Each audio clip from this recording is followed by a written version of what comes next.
Hola, ¿cómo están? Soy Patricio Álvarez Bayón, JTP de la Cátedra. Voy a trabajar en este caso la metáfora delirante en la psicosis para ubicar ese cuarto momento de la diacronía de la psicosis que ustedes ya han ubicado en estas fases de la psicosis, que son primero la compensación previa, la compensación imaginaria del Edipo ausente, luego el desencadenamiento de la psicosis que consta de la fase de la prepsicosis y luego de la psicosis propiamente dicha, y luego, en algunos casos, no en todos, se puede lograr producir una compensación posterior al desencadenamiento que Lacan llama la metáfora delirante. Entonces, este video va a trabajar esta metáfora delirante que no es para todos los casos.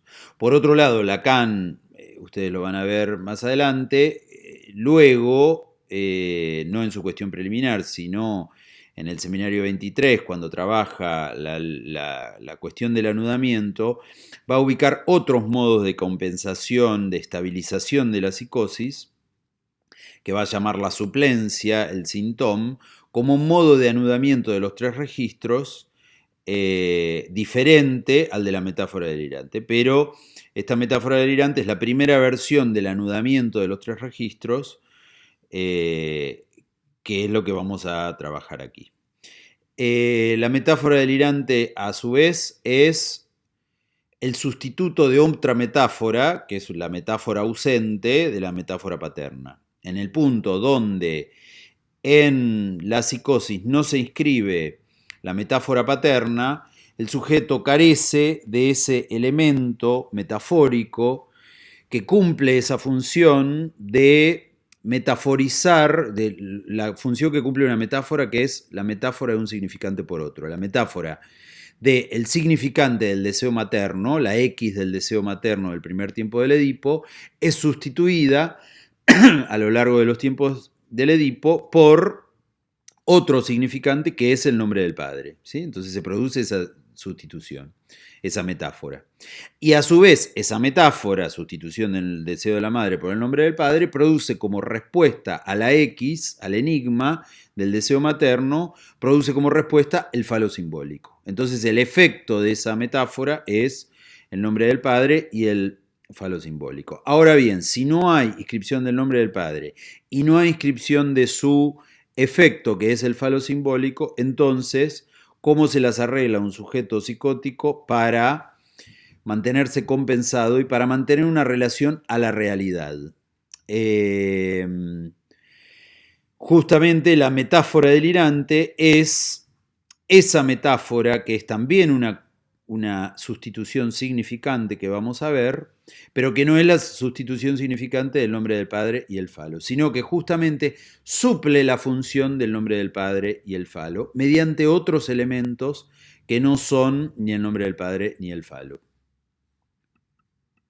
Y con esa sustitución el sujeto alcanza estabilizarse, compensarse, y en el caso de Schreber, que es el caso que vamos a ver, logra volver a su vida con su casa, con su mujer, etcétera, logra externarse de la institución, armado de esa metáfora delirante, o sea, logra mantener una relación con su realidad.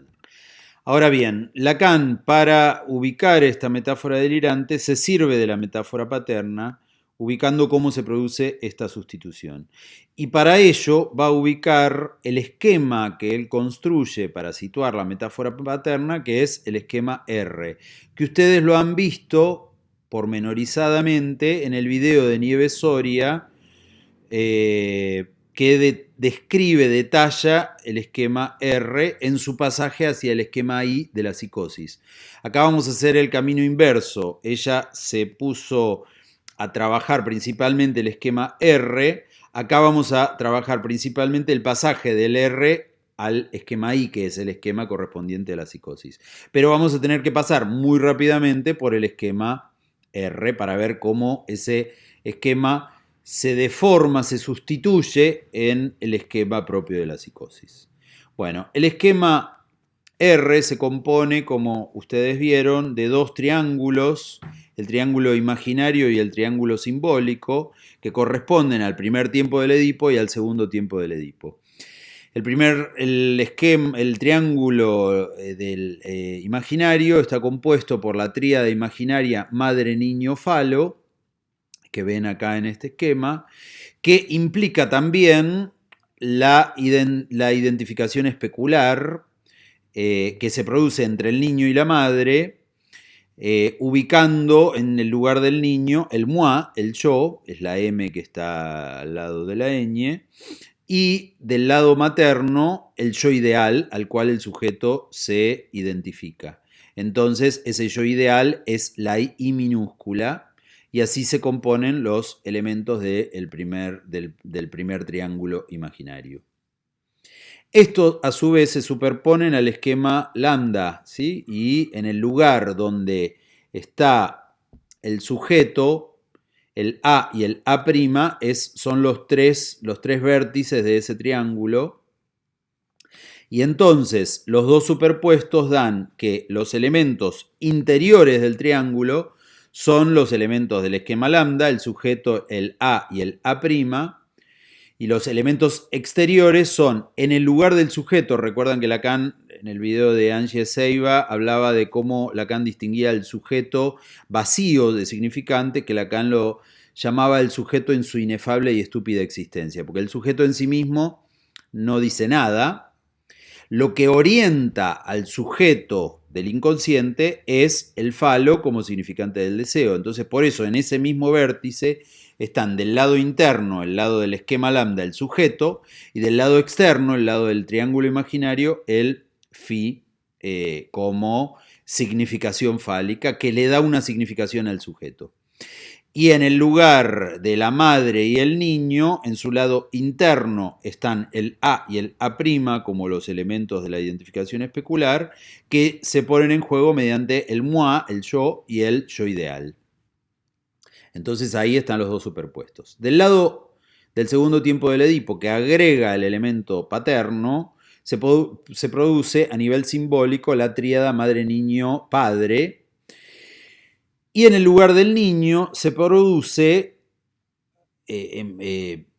redoblado por lo simbólico, se produce la dimensión del niño como lo que Freud llamaba His Majesty del Baby, que es el niño como base de lo que luego será el ideal del yo.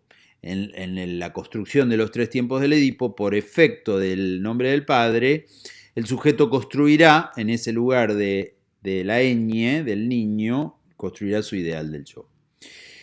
Esto superpuesto al esquema lambda, entonces se produce lo mismo. Del lado interno están los elementos del esquema lambda, que son el A' y el otro con mayúscula, y del lado externo lo que ordena al otro con mayúscula, que es el nombre del padre, o sea, lo que le da un código de funcionamiento a los significantes del otro como tesoro de los significantes. La ley del nombre del padre es eso que Lacan ubicaba como ese otro en el otro, que le da su ley. Y bueno, y en el lugar de la madre y el niño, los que habíamos ubicado. Acá está agregado ese lugar del ideal del yo que sustituye al niño como His Majesty the Baby.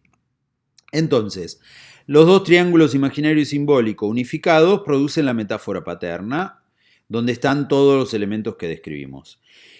De un lado está el triángulo imaginario, del otro el triángulo simbólico, y en el medio está esa banda, que Nieves la trabaja como la banda de Moebius, donde Lacan designa no lo imaginario, no lo simbólico, sino lo real. Es la banda de Moebius que años más adelante va a ubicar como esa banda que implica al objeto A y que implica la construcción del fantasma. El fantasma es lo que sostiene a los dos triángulos, imaginario y simbólico, pero acá no lo vamos a ver. Solo vamos a situar que esa banda es la banda de lo real. Bien, entonces, ¿qué pasa en la psicosis en el punto donde estos dos puntas, que son la del P y la del Phi, no están inscriptas? ¿Sí? Esos dos puntos donde se produce esa unificación entre las coordenadas, como si lo pensáramos como las coordenadas cartesianas, ese punto donde se unifican las coordenadas cartesianas, que son el P y el Φ. Si el P y el Φ no están inscriptos, porque están forcluidos, se produce estas dos tachaduras en rojo que tachan el lugar del P y el lugar del Φ, y se producen en su lugar dos agujeros, dice Lacan, que Lacan designa como matemas, como un cero a esos dos agujeros. Entonces ubica el lugar del P sub 0 o el P0 y el Φ sub 0 o Φ 0. En esos dos lugares entonces no se produce la unificación de las coordenadas, y entonces cuando no hay en las coordenadas cartesianas no se produce una unificación, la línea se orienta hacia el infinito, produciendo una figura en matemática que se llama asíntota, línea al infinito, o en matemática también se llama hipérbole. Hay una diferencia entre las dos, pero no nos vamos a meter. Pero básicamente se trata de líneas que confluyen hasta un punto situado en el infinito, porque justamente en la medida en que hay dos agujeros en ese punto no hay unión de las coordenadas cartesianas, sino que se produce esa línea que se dirige hacia el infinito, rodeando a ese agujero, al agujero del P0 o el agujero del Φ0.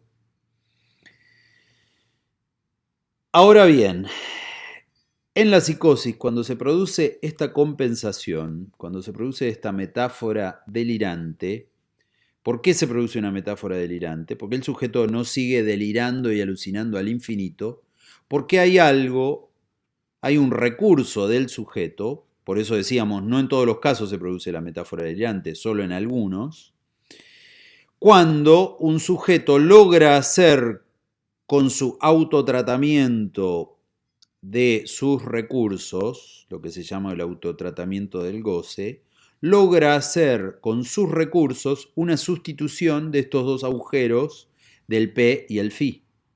Bueno, en el caso de Schreber logra producir, en esta metáfora delirante, logra producir una sustitución de lugares. La primera sustitución es que con el lugar de el ideal, ese lugar que era el lugar del niño, ese lugar del ideal, él logra sustituir al agujero dejado por la forcusión del padre. O sea, con su ideal del yo, sustituye la ausencia del nombre del padre. Entonces hay que pensar esta línea de el I como si la estiráramos, como si fuera una especie de goma, que es justamente una propiedad topológica, la propiedad del estiramiento, desde el lugar del I hacia el lugar de la P, como si estiráramos como una goma esa punta y la lleváramos hacia el otro lado. Produciendo entonces esta figura matemática que es la hipérbole. Se rodea el agujero del P0 y el lugar que antes estaba ubicado en el lugar del ideal, el lugar I mayúscula, que antes era el niño, se lleva hacia el lugar donde antes estaba la P, como un estiramiento, como una goma, produciendo este efecto de una hipérbole, figura matemática que dirige hacia el infinito. O sea, no toca el P, porque el P está forcluido, rodea el P como una línea hacia el infinito. Pero lo rodea mediante el lugar del ideal del yo. Esto en el plano del triángulo simbólico, ¿sí? El triángulo de madre, niño, padre. Y ahora vamos a ver qué pasa en el triángulo imaginario, madre, niño, falo. El lugar del falo, que no está inscripto, es sustituido por el lugar del yo ideal, el lugar del I minúscula, ese lugar al cual se identifica el niño en relación a la madre. Bueno, el lugar del yo ideal sustituye el falo ausente, produciendo entonces otra hipérbole. por la cual el lugar I sustituye al lugar que antes era el phi, rodeando el phi 0. Se produce la hipérbole en torno al agujero forclusivo del lugar del phi, en lo que era el triángulo imaginario. De este modo se produce el esquema completo que Lacan va a designar en este punto, que es el esquema I, que vamos a ver pormenorizadamente a partir de ahora, en estos minutos que nos quedan. Este esquema I, que está en la página 546 de los escritos, ubica a partir de este estiramiento que habíamos situado, de ese estiramiento topológico de las dos puntas que sustituyen a las dos puntas faltantes, produce una metáfora, la metáfora delirante, la solución de Schreber, como la llama Lacan. Todavía no habla de suplencia, pero sí de anudamiento, pero sí habla de solución y de metáfora. Bueno, está producida esa metáfora a partir de tres elementos: el creador, que es Dios; lo creado, que es la realidad en la cual el sujeto vive, esa realidad con todos esos elementos de los hombres improvisados de apuro, de los pájaros de milagro, de las personas, lo que serían las personas y cosas del mundo exterior, pero que en él están sustituidas por la alucinación y el delirio, ¿sí? Es decir, la libidinización de ese mundo, que es la libidinización de la realidad. Entonces, la figura del creador, que es Dios; la figura de lo creado, que es la realidad en la que vive; y la figura de la criatura. La criatura es él, pero no él en su actualidad, sino él transformado en mujer asintóticamente en el futuro. A lo largo de asintóticamente, dice Freud, en el sentido de que es a lo largo de los siglos se va a transformar en la mujer de Dios. Entonces, esos tres elementos, el creador, lo creado y la criatura, son los elementos simbólicos de la metáfora delirante. Entonces vamos a ir al detalle de lo que serían los dos triángulos, que ahora ya no son triángulos, sino que son dos hipérboles, la figura de la doble hipérbole. La primera hipérbole sería del lado derecho de este cuadro. Fíjense que hay una S escrita porque es el lado simbólico. El lado que corresponde al triángulo simbólico de madre, niño, padre. En ese lugar vamos a encontrar los otros elementos en el esquema I que ponen en juego a esa hipérbole simbólica. En la hipérbole simbólica se pone en juego la relación del sujeto a la palabra, la relación del sujeto al lenguaje, es decir, cómo el sujeto se sostiene en relación al significante, a lo simbólico, cómo se sostiene cuando produce su metáfora delirante, o sea, esa metáfora delirante lo sostiene compensado porque el sujeto logra tener una relación estable, estabilizada a lo simbólico. Bien, esa relación estabilizada a lo simbólico está situada a partir primero de cómo el sujeto se sostiene en relación al creador, a Dios. Se sostiene de un modo inestable porque por momentos se cae. ¿Recuerdan cuando Schreber dice que tiene que pensar constantemente? Porque si deja de pensar un minuto, sus rayos, sus nervios se sueltan de los nervios de Dios y entonces él experimenta en su cuerpo la sensación horrorosa de dejarse caer, el liegen lassen, el ser dejado caer por Dios, que es una experiencia de abismo. Está ubicado entonces en la relación a Dios, como Lacan lo sitúa como dejado de la mano del creador.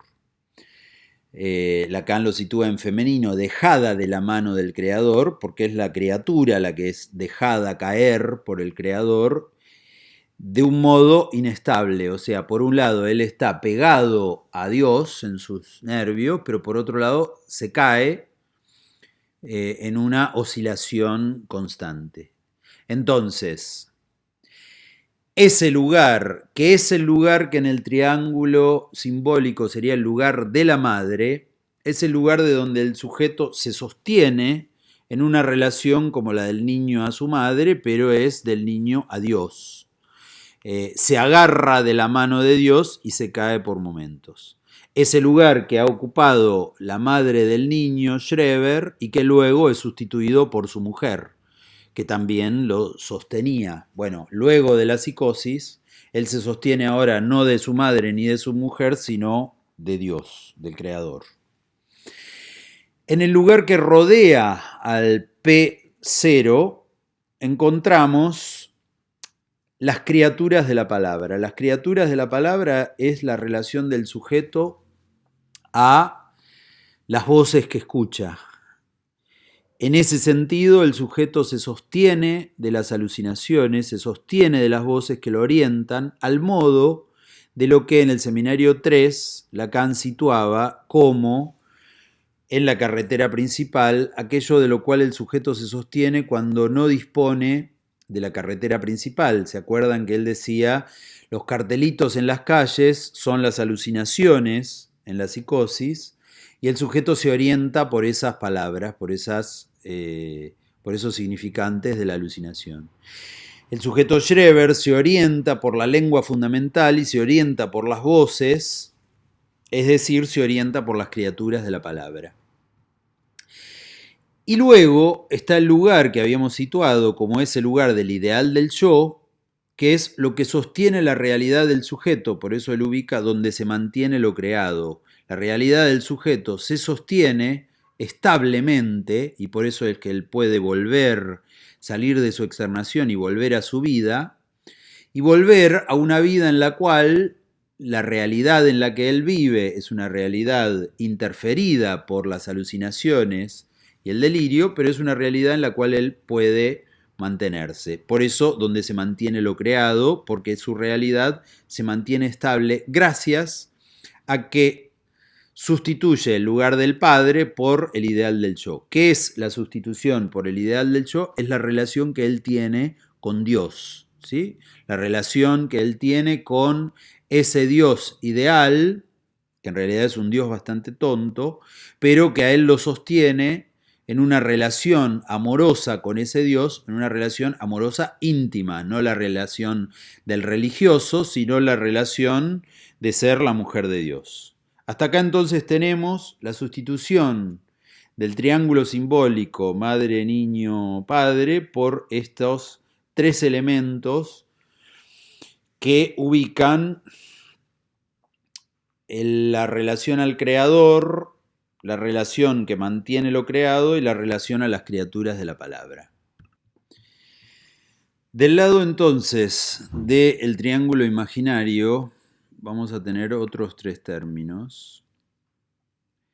Primero, del lado inferior tenemos el lugar del moi, el lugar del yo, o sea, donde se sostiene el yo del sujeto.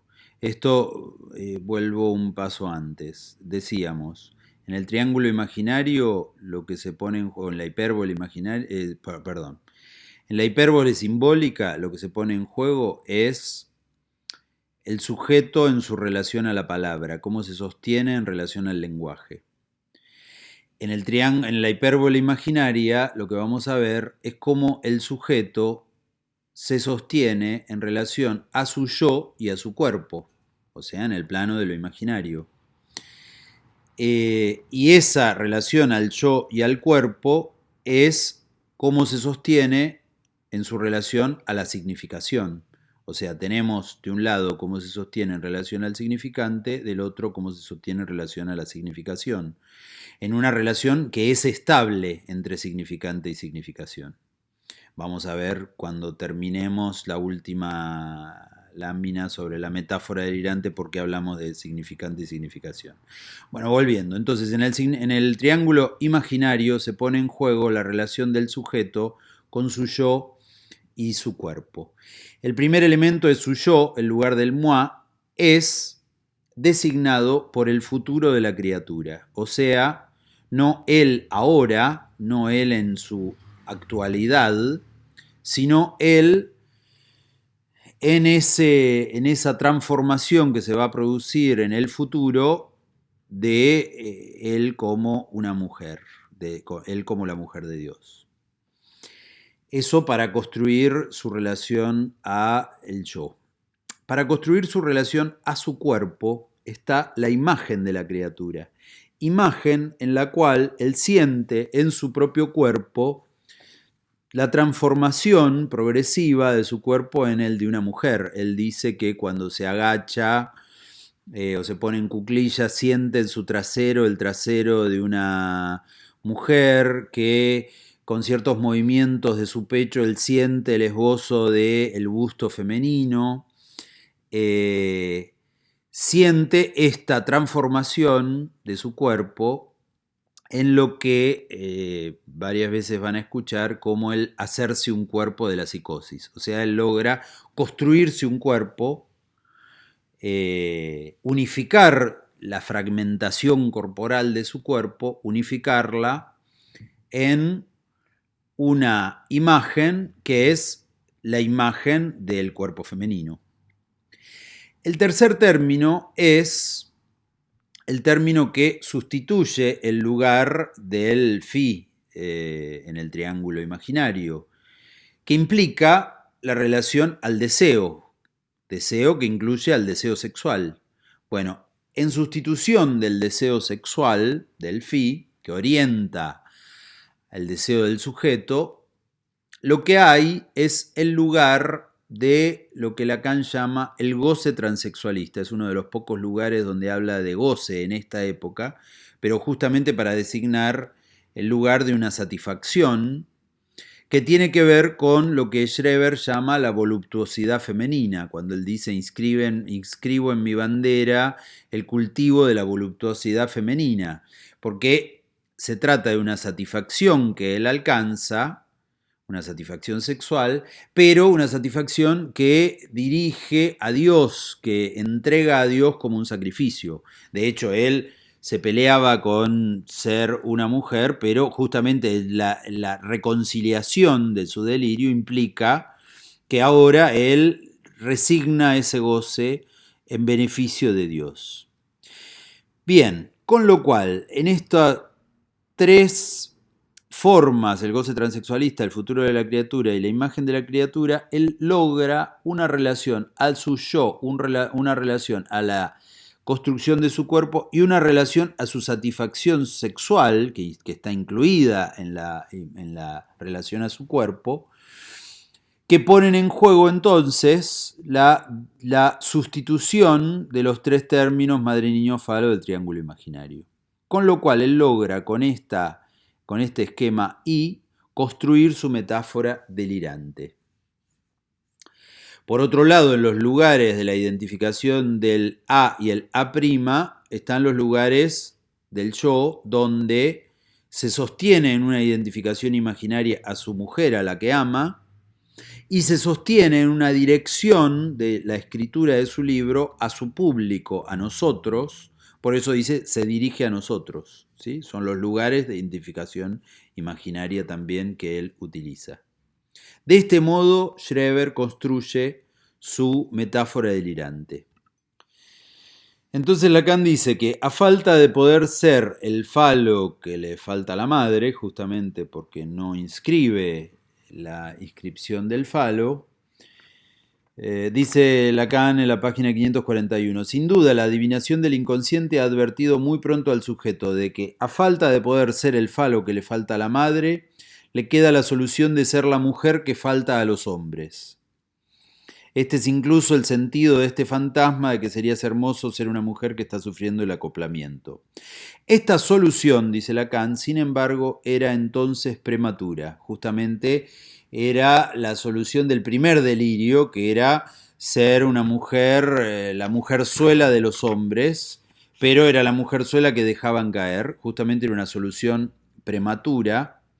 Pero, dice Lacan, él mismo articuló su solución 2 años después, en noviembre de 1895, o sea, 2 años después del comienzo de su enfermedad, bajo el nombre de Versöhnung, la reconciliación, en la consideración de que la esposa de Dios contrae una alianza de tal naturaleza como satisfacer al amor propio más exigente. O sea, él encuentra una solución. La primera solución, la del delirio de persecución, era una solución prematura que no le servía como solución, o sea, no construía una metáfora delirante. Pero la segunda solución construye la metáfora delirante y lo estabiliza, ¿sí? Que es ser la mujer de Dios, con toda esta complejidad que hemos distinguido en todos esos 3 elementos del lado simbólico y los 3 elementos del lado imaginario. O sea, no es una pavada solamente ser la mujer de Dios, sino vemos cómo esa mujer de Dios lo sostiene en su relación con la realidad, con lo creado, lo sostiene en su relación con su propio cuerpo, con su yo, con su goce, con la palabra, etc. Lo sostiene metafóricamente en todo su mundo y eso le permite una estabilización. Entonces dice Lacan, este esquema que el estado terminal de la psicosis no representa el caos coagulado en que desemboca la resaca de un sismo, o sea, no es lo que queda de un terremoto, como era el terremoto del desencadenamiento, sino, antes bien, esa puesta a la luz de líneas de eficiencia que hace hablar cuando se trata de un problema de solución elegante. Esta es la solución elegante de la metáfora delirante de Schreber. Es una solución elegante porque lo sostiene bien. Entonces dice, como último punto para concluir y terminar este video de la metáfora delirante, dice, es la falta del nombre del Padre en ese lugar la que por el agujero que abre en el significado, acá estamos hablando del inicio de la psicosis, inicia la cascada de los retoques del significante de donde procede el desastre creciente de lo imaginario. O sea, hasta acá está hablando de cómo la primera de las 3 fases. Primera fase, no se inscribe el nombre del padre. Segundo, se inicia el desencadenamiento de la prepsicosis. Tercero, el desastre creciente de lo imaginario en la psicosis propiamente dicha, hasta que se alcance, cuarto momento, el nivel en que significante y significado se estabilizan en la metáfora delirante. Se estabilizan, por eso hablamos de la estabilización de la psicosis, porque la estabilización de la psicosis constituye ese punto de estabilizar la metáfora que implica el significante y bajo la barra el significado, o sea, producir un punto de capitón, una metáfora que sustituye a la metáfora ausente del nombre del Padre. Bueno, con este punto entonces me despido de ustedes. Gracias por haber escuchado y sostenido su atención en este punto difícil de poder ubicar cómo una psicosis luego del desencadenamiento puede estabilizarse. En algunas presentaciones clínicas producidas hace varios años veíamos un paciente cuya metáfora delirante era, en una versión un poco más criolla, era ser el capo del cosmos, ¿sí? El capo del cosmos en la medida en que él era músico y había visto, había aprendido que los planetas en su girar alrededor del Sol producen un ruido magnético en el cosmos que puede registrarse como ondas magnéticas, y entonces él componía música utilizando estos ruidos. Y eso era el modo en que él se estabilizaba en esa composición constante que le permitía construir un orden de su mundo y que constituía su metáfora delirante. Esto como un ejemplo para no solo hablar de Schreber, muy mínimo, no vamos a hablar del caso, pero como el capo del cosmos de algún modo era un modo de esa sustitución que permitía la metáfora delirante luego de un desencadenamiento que había durado años, pero él se había compensado mediante esta figura. No ser la mujer de Dios, pero ser el capo del cosmos. Muy bien, muchas gracias, hasta luego.